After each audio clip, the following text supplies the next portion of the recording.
सारे समय देइछन्ती 7 minute 3 minute 3.5 minute भितर सारदवा बापा दर्शक तो संख्या नाहती जो गुणी ज्ञान विवेकी महोदय अच्छा छिद्र कलाकार हिसाब से मुखरे रंग पाउडर बोली पादरे नुफुर बांधी गुरुकर आशीर्वाद पाई चामर धरी छिद्र कलाकार हिसाब से रंगीन रंगमंच को आशीर्वाद विद्यमान होइचे धन सर्वप्रथम ग्रामवासी पद्मपाद आज्ञा अनंत कोटि दंडवत ग्रामर सभापति प्रेसिडेंट बाबू महोदय धर्मासन बसी जज महोदय गुणी ज्ञानी विवेकी महोदय एवं उत्कल दंड संस्कृति मंगल संघर आगदागर गायक बंधुवर्ग महोदय मानकर पद्मपाद अनंत कोटि दंडवत बाजी राउत संघर समस्त विचारपति पद्मपाद अनंत कोटि दंडवत भगवत प्रेमी गीता प्रेमी साहित्य प्रेमी उत्कल माँ भौणी मानकर पद्मपाद अनंत कोटि दंडवत यही न्याय मंगलयुक्त आचरण हजूर मंगलाचरण पाठटीय करिया गोटे पदशोल कर हरिबोल दबा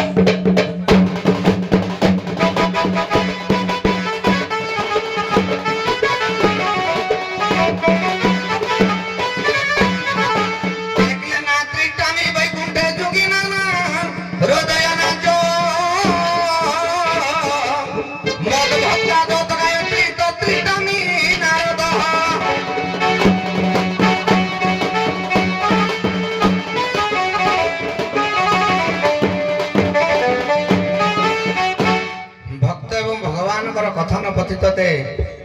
भक्त पचारे प्रभु आपण सदा सर्वदा रहती क्यों स्थान रे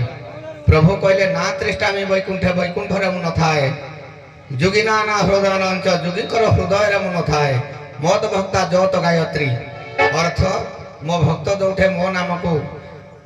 गावंती एवं स्मरणा करती नाचंती मु प्रेमानंद करती मु सेठे थाए आज आज्ञा बहुत पवित्रमय कांदराशुणी ग्राम आज राति को भगवान नाम उच्चारण चली धरतु आज्ञा होती नर नारायण आज नारायण ये रंगमंच विद्यमान हो आबाला वृद्ध वनिता मानकर गुरुजन पितृतुल्य मातृतुल्य भाई भनी कुना कुनी पिला छुआ मानकर मोर समस्कंद बयस बयस बाबू महोदय मानकर आखपाखर आसीथिबा साहित्य कलाकार बंधुवर्ग महोदय मानकर एवं उभय गण छोट बड़ कलाकार बाबू महोदय मानकर कलाकार को साहाय्य करता लाइट माइक ऑपरेटर केशव बाबू चौधरी बंधुवर्ग महोदय मानकर सोशल मीडिया बंधुवर्ग महोदय मानकर अनुष्ठान उद्योगकर्ता बाबू महोदय सभापति सेक्रेटरी बाबू महोदय मानकर धर्मासन बसी मोर जज महोदय मानकर उत्कल दंड संस्कृति बाजीराउत संघर मंगल संघर एवं ए ग्राम पंचायत ब्लॉक जिलार ओडिशा राज्यर भारत भूखंड एशिया महादेश समस्त मंगल विधान करतु बोल मन सागर हरि हरि बोल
দিন জন কিঞ্চনে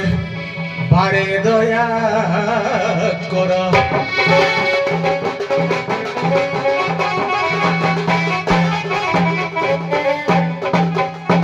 ঝঙ্করে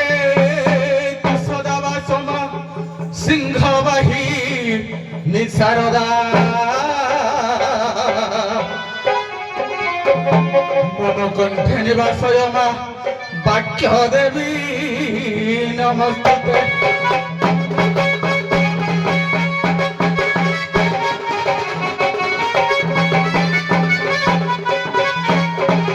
সর্ব মঙ্গল মাঙ্গল্যে শিবে সর্বার্থ সাধিকে শরণম ত্র্যম্বক গৌরী মা নারায়ণী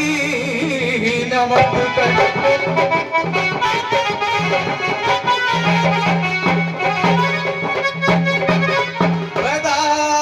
বেদানুধরতে জগতি মহতে ভূগোল মুদ্বিব্রন্তে তজ্ঞান দারায়তে বলি ছড়ায়তে খাদ্র ক্ষয়ম কুর্বতে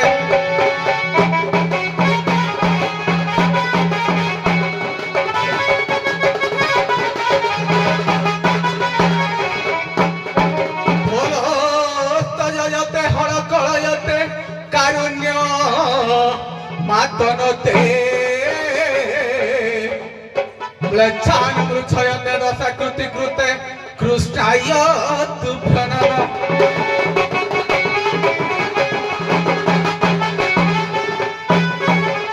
হে মোর আর্যবর্ত ভারত ভূখণ্ডর চতুপার্শ্বর বেড়ি রহিଥିବା অগণিত শ্ରୋତା বন্ধু সাহিত্য প্রেমী পুরাণ প্রেমী সংস্কৃতি প্রেমী ये अधम किंचन गोटे क्षुद्र कलाकार हिसाब से मुखरे रंग पाउडर पादरे नुपुर हाथ में चामड़ धरी मंच में बायुधन भूमिका मंच आसीन सर्वप्रथम श्री जगत पिता विश्व नियंता सृष्टिकर्ता चरणाबिंदे निजक आत्मनिवेदन पूर्वक भक्तिपूत सदासुमन ज्ञापन कर सारा पर जगतर कल्याण निमित्त मंगल युक्त आचरण मंगलाचरण टे पाठ कर गंतव्य पथर पथिक हेबा महाजेन जेन गतस्य पंथा अर्थात महाजन माने जो पथ दे जाइछन्ति हमको से पथ को अवलंबन करिया पई हबो से पथर पथिक हवा पई पड़िबो तेबे अपर परस्पर मोर श्रद्धेय सान भाई तो गोटे आशीर्वादात्मक मंगलाचरण पाठ करी समाप्त करिसन्ति मु भी सेही पथ को देकी गति करिबि बोली चिंता करिछि तेबे लिखिले वनजम चव्यम खरबात्री राम कृपा कृपा हरे रत दस अवतार पातुम सर्वकाले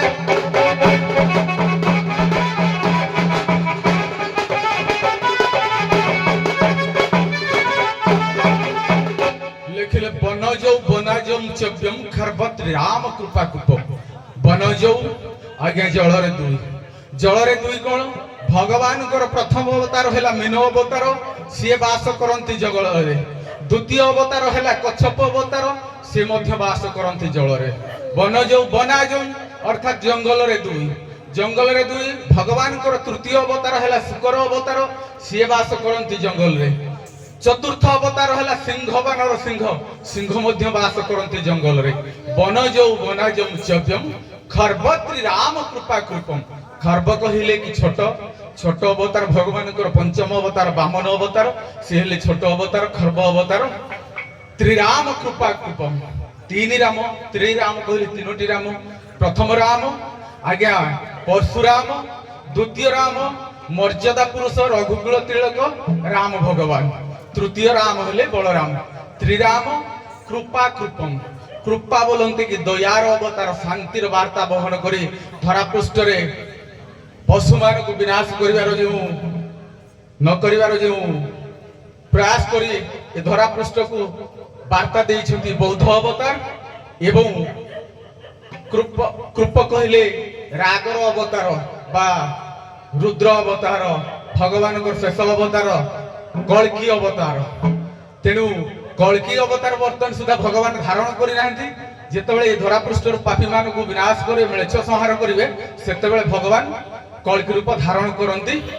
एवं धारण कर ମ୍ଲେଚ୍ଛ ମାନଙ୍କୁ ବିନାଶ କରିବେ। ତେବେ ଯେଉଁ ଭଗବାନ ଏ ଧରା ପୃଷ୍ଠରୁ ପାପୀ ମାନଙ୍କୁ ବିନାଶ କରି ଧର୍ମକୁ ସଂସ୍ଥାପନ କରିଥାନ୍ତି ସେ ଜଗତ ପିତା ବିଶ୍ୱ ନିୟନ୍ତା ସୃଷ୍ଟିକର୍ତ୍ତା ଆଜି ଏ ସୁବର୍ଣ୍ଣମୟ ଆସ୍ଥାନ ଉପରେ ବିରାଜମାନ କରି ରୁଣ୍ଡୀଭୂତ ହୋଇଥିବା ଆମର ଦର୍ଶକ ବନ୍ଧୁ ମାନଙ୍କର ମାତୃସ୍ଥାନୀୟ ଭଗ୍ନୀସ୍ଥାନୀୟ ମା ମାଉସୀ ମାନଙ୍କର ଆଗାମୀ ଭବିଷ୍ୟତ ପିଢ଼ିର କୁଣାକୁଣି ବାଳକ ବାଳିକା ମାନଙ୍କର ତଥା ଓଡୋଶୀ ପଡୋଶୀ ଗ୍ରାମରୁ ଦେଖି ଆସିଥିବା ବନ୍ଧୁବର୍ଗ ମାନଙ୍କର ଏବଂ ଏ ଅନୁଷ୍ଠାନ ଉଦ୍ୟୋକ୍ତା ମାନଙ୍କର ଏ ଗ୍ରାମବାସୀ ମାନଙ୍କର ବିଚାରପତି ଆସନରେ ବସି ବିଚାର କରୁଥିବା ବିଚାରପତି ମହୋଦୟ ମାନଙ୍କର ଉଭୟ ଦୁଇ ଦଣ୍ଡ ପାର୍ଟିର କଳାକାର ମାନଙ୍କର ଆମ୍ଭକୁ ସାହାଯ୍ୟ କରୁଥିବା ବାଦ୍ୟକାର ଏବଂ କ୍ୟାସିଓ ମାଷ୍ଟର ମାନଙ୍କର ଏ ସୁନେଲି ରଙ୍ଗମଞ୍ଚକୁ ରଙ୍ଗୀନ କରୁଥିବା ଲାଇଟ ମାଇକ ଅପରେଟର ମାନଙ୍କର ତଥା ପରିବହନ ବିଭାଗକୁ ସମ୍ଭାଳିଥିବା ଡ୍ରାଇଭର ବନ୍ଧୁ ମାନଙ୍କର ଯେଉଁମାନେ କଳାକାର ମାନଙ୍କୁ ଗୋଟିଏ ଜାଗାରୁ ଆଉ ଗୋଟିଏ ଜାଗାକୁ ସୁରକ୍ଷିତ ଭାବରେ ନେଇ ପହଞ୍ଚାଇଥାନ୍ତି ସେମାନଙ୍କର ତଥା ଏ ଜିଲ୍ଲାର ଏ ରାଜ୍ୟର ଭାରତ ବର୍ଷର ସର୍ବଶେଷରେ ବିଶ୍ୱର ମଙ୍ଗଳ ବିଧାନ କରନ୍ତୁ ବୋଲ ଆନନ୍ଦ ଏକବାର ହରି ହରି ବୋଲ।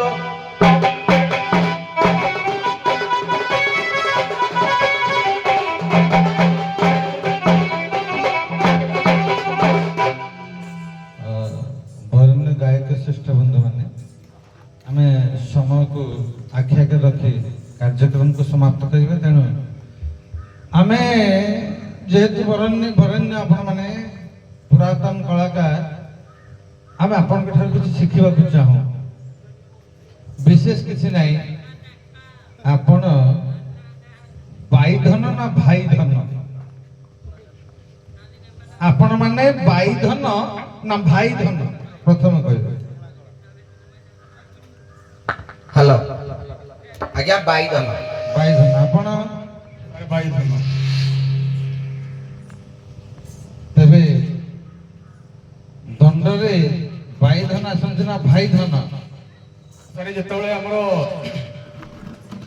ଆପଣ ବିଦ୍ୟାଧର ନେବେ ଯେତେବେଳେ ଆମର ଦଣ୍ଡରେ ଦୁଇ ଜଣ ବାଇଧନ ବାହାରନ୍ତି ସେତେବେଳେ ବାଇଧନ ଭାଇ ଧନ এটা ସାରା ଯୋଡି ବାଇଧନ ବୋଲି କୁହାଯାଏ କିନ୍ତୁ କବି ମାନ ଲେଖିଛନ୍ତି ତଥାପି ଭାଇ ଧନ ଆଉ ବାଇ ଧନ ଅନେକ ଦୂରରେ ହଁ ଠିକ ଅଛି ଆପଣ ଯାହା କହିଲେ ଆମେ ସ୍ୱୀକାର କରୁଛୁ ଭାଇ ଧନ ଆପଣ ଗୋଟେ ଚାମର ଧରିଛନ୍ତି ଇଏ ଚାମରଟି ଆପଣମାନେ ଜାଣିଛନ୍ତି କାହାଠାରୁ ତିଆରି এই চামরটার নির্ণয়টা টিকে কুহতু মতো আগে তারপরে আমি প্রশ্ন করি সে বিষয়ে এই যে চামর এটা কোউঠু আনিছ আজ্ঞা ইয়ে হচ্ছে চমরি গাইর চামর চমরি গাইর চামর ସାର୍ ଚମରି ଗାଈର ଚାମର କିନ୍ତୁ କବି ଲାଗୁଛନ୍ତି ଯେତେବେଳେ ଦେବଦେବ ମହାଦେବ କପିଳା ବୋଧ କଲେ ତାଙ୍କରି କପିଳା ଲାଞ୍ଜ ବୋଲି ମାର୍କଣ୍ଡ ପୁରାଣ ପ୍ରମାଣ ଦଉଛି ଲାଞ୍ଜକୁ କାଟି ନେଲେ ଦେଲେ କାହାକୁ ନା ବିଶ୍ୱକର୍ମା ବ୍ରହ୍ମାଙ୍କୁ ଦେଲେ ବ୍ରହ୍ମା ବିଶ୍ୱକର୍ମାକୁ ଦେଲେ ଅଷ୍ଟରତ୍ନ ବ୍ରହ୍ମ ଏଇ ବିଶ୍ୱକର୍ମା ବାଇଧନ ଏଇ ଚାମରଟାକୁ ନିର୍ମାଣ କଲେ ଅଷ୍ଟରତ୍ନ ଖଚିତ କଲେ କୋଉଠି ଅଷ୍ଟରତ୍ନ ଅଛି ମତେ ଦେଖିଲେ ଆଜ୍ଞା ଦେଖନ୍ତୁ ଚାରିପଟେ ସାରେ ଅଛି ଅଷ୍ଟରତ୍ନ ଦେଖୁନାହାନ୍ତି ହଉ ମୁଁ ଆଜିର ଯୁଗର ଆମେ ଚମରି ଗାଈକି ନେବା ହିମାଳୟ ପ୍ରଦେଶ ଯୋଉ ଲେ ଲଦାଖ ଉତ୍ତରାଞ୍ଚଳ ବୋଧ ହୁଏ এই ଚମରି ଗାଈର ଆଖ୍ୟାନକୁ ନେଇକିରି ଚାମରଟି ତିଆରି ହେଇଛି ଜଗନ୍ନାଥଙ୍କ ପାଖରେ ଆଲଟ ପଡେ ଦେବାଦେବୀ ମାନଙ୍କ ପାଖରେ ଆଲଟ ପଡେ ବିଶେଷ କରି ଚମରି ଗାଈକି ଆଖ୍ୟାନ କରିକି ମୁଁ କହିବି ବେଦଶାସ୍ତ୍ର ଯାହା କହୁଛି ପୁରାଣ ମାର୍କଣ୍ଡ ଠିକ ଅଛି ତାକୁ ମୁଁ ଜାଣିଛେ এই ଯୋଉ ବେଣ୍ଟଟା ଆଜିର ଯୁଗରେ କୋଉ ଧାତୁ ପ୍ରକୃତ ଧାତୁ ଅଷ୍ଟ ଧାତୁ ନାହିଁ ମୁଁ ଦେବିନି ସେ ଅଲଗା ଆଜିର ଯୁଗରେ କୋଉ ଧାତୁ ଆଜ୍ଞା ଏନା ଚାମର କିନ୍ତୁ ଜଗନ୍ନାଥ ସଂସ୍କୃତି ଦେଇ ଚଅର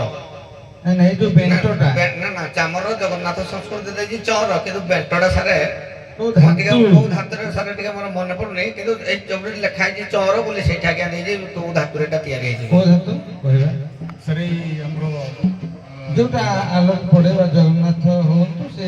ଅନେକ ମାଙ୍କ ପାଖରେ ମଧ୍ୟ ଆଲଟ ପଡେ ନାଇଁ ସାର୍ ଚାମର ତ ଆଲଟ ବେଣ୍ଟ